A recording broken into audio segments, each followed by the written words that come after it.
বানাবো লাল পাবদা।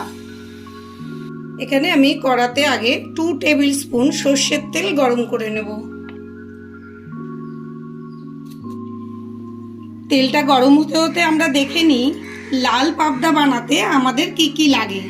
একটা বড় টমেটো যেটা আমি পেস্ট করে নিয়েছি, আর লাগবে 2টো বড় পেঁয়াজ কুচি করা, কটা রসুন কুচি করে নিয়েছি, 3টে কাঁচা লঙ্কা ছিঁড়ে নিয়েছি, আর এখানে নিয়েছি স্বাদমতো নুন, সম্বারের জন্যে কালো জিরে, হলুদ গুঁড়ো আর লাল কাশ্মীরি লাল লঙ্কার গুঁড়ো।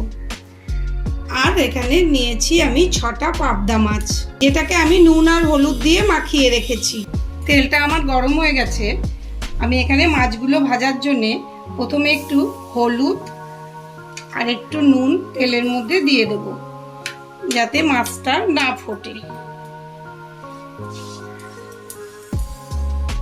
এবার আমি মাছগুলো আস্তে আস্তে ছেড়ে দেব।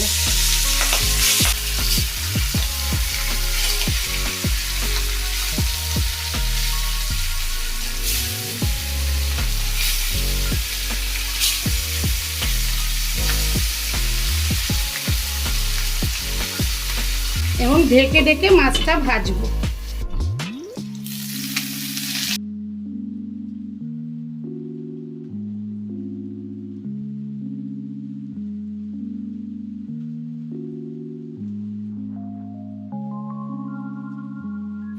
এই তেলেই আমি রান্নাটা করব।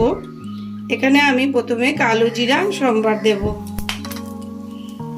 আর দিয়ে দেব 3টে কাঁচা লঙ্কা। এবার আমি পেঁয়াজ কুচিটা দিয়ে দেব।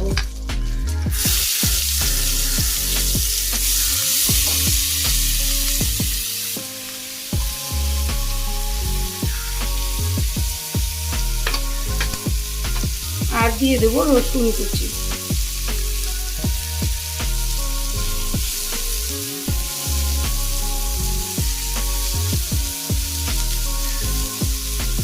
এটাকে একটু ভালোভাবে ভেজে নেব। মাছটা ভাজা হয়ে গেছে, এর মধ্যে আমি এখন নুন দেব, আর দিয়ে দেব হলুদ গুঁড়ো আর লাল কাশ্মীরি লাল লঙ্কার গুঁড়ো। একটু ভেজে আমি এর মধ্যে দিয়ে দেব টমেটোটা। টমেটো পেস্টটা দিয়ে মশলাটা ভালো করে কষাতে হবে।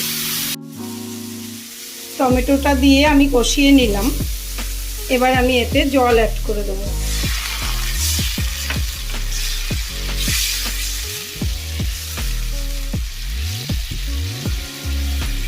ঝোলটা ফুটে গেছে, এবার আমি এতে মাছগুলো দিয়ে দেবো।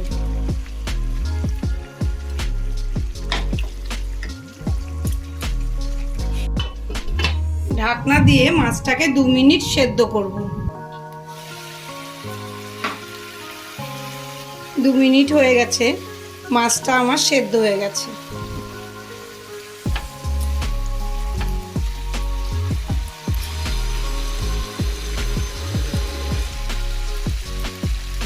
এবার আমি 2 টিস্পুনের মতন টমেটো সস এতে অ্যাড করে দিলাম।